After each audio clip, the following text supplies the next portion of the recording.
I just noticed now that the start time indicator on here is wrong. Oh my gosh. I just noticed that. Oh my gosh. I forgot to set the start time. Yeah, the start time is right now. 8 p.m. Pacific time, which is standard every Friday. I'm so sorry about that. Oh my gosh! I'm just looking at the thing. It says scheduled for 5:15. It's like 3 hours ago. So no, that is not correct. So it's scheduled for 8 p.m. as it usually is every Friday. Hello from Dresden, Germany. A Sanchez, Robert P. Hello guys, Rob. DB defiantly trill. So guys, yeah, sorry about that. It's not canceled. Just had the wrong time slot on there. Uh, wow, that's really messed up. Really messed up. So yeah, so sorry about that. If you follow my channel, I start at the same time every Friday, which is 8 p.m. Pacific time. So that's the always the same schedule. So it doesn't. I don't really change that. It hasn't changed in years. So it's not going to change now. So it's always been adult beverage Friday for the last, I don't know, 7 years now that I've been doing this. 7 years. So yeah. So adult beverage Friday, and it's always been the same. And early today, no, it's not. We're late. We're apparently we're late according to the scheduled time in there, which is wrong. So good to see you, Red Jed Squirrel. Good to see you. Great gold. Okay, so again, the start time is 8 p.m. every Friday night. So rarely do I ever change that. I think one time I got caught in a restaurant and I arrived late and we started a little bit later, but usually there's no variation on this. It's 8 p.m.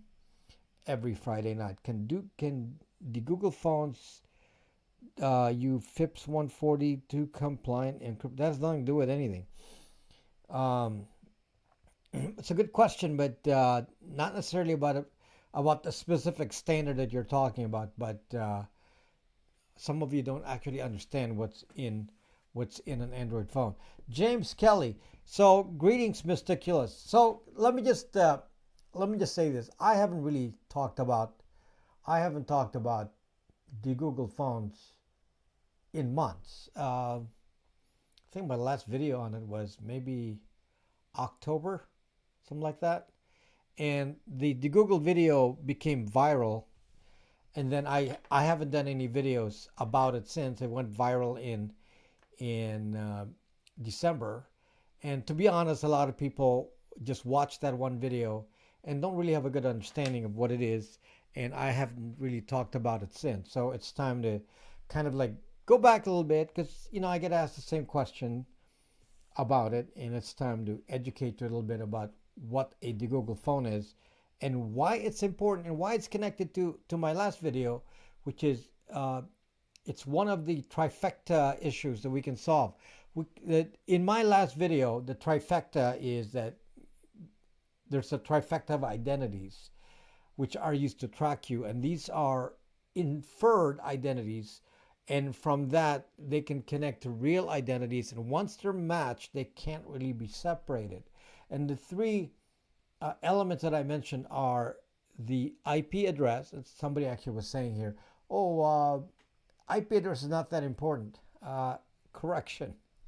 IP address is very important. And then the next two things I mentioned was second point was the what was the second point? The third point was the browser and device fingerprint. The device fingerprint. Oh, the second one was location. So it was IP address, location, and the device fingerprint.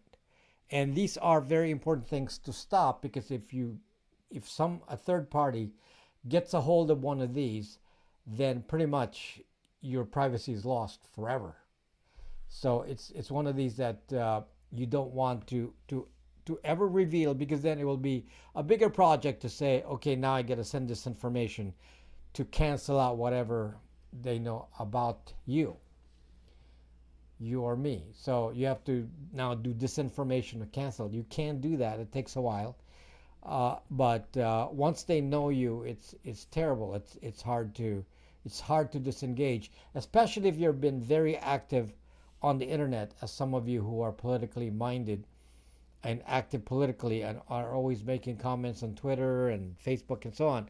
You are the ones completely identified, and it's hard to disengage because of the trifecta. So the IP address, the location, which is your home location, and the third is the device fingerprint.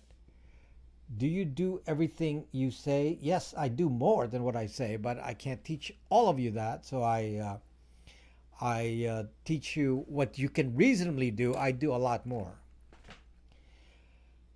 Because it depends on the threat. So somebody like me is more of a target. There's many people who don't like what I talk about, particularly the corporations that I speak against. They don't like what I say, so they're gonna send trolls in here. By the way, that's one of the clues that you get. The more popular I am, the more you see trolls come in here speaking nonsense. They'll just say anything negative about me just to make sure they can say it, and they'll make comments about my products or just in general just defame me, and just understand, folks, a lot of those are hired people. They're actually paid by corporations to come in here and make sure that if somebody doesn't like what I say, somebody will come in here and try to say something negative to make me lose face and make me look like I'm a false prophet of some sort. So please, guys, judge for yourself. I'm pretty open. Even though I'm a privacy guy, you can, I hope I'm pretty authentic, and I am what I am. There's no games in what I play. A lot of you buy products from me, and as you know, I do not leave anyone unsatisfied. If you're unsatisfied, I refund your money. Nobody's ever had an issue because I don't do that. I don't do that. So if you have an issue, I refund your money. It's my mistake, not my mistake, whatever. It doesn't make any difference to me.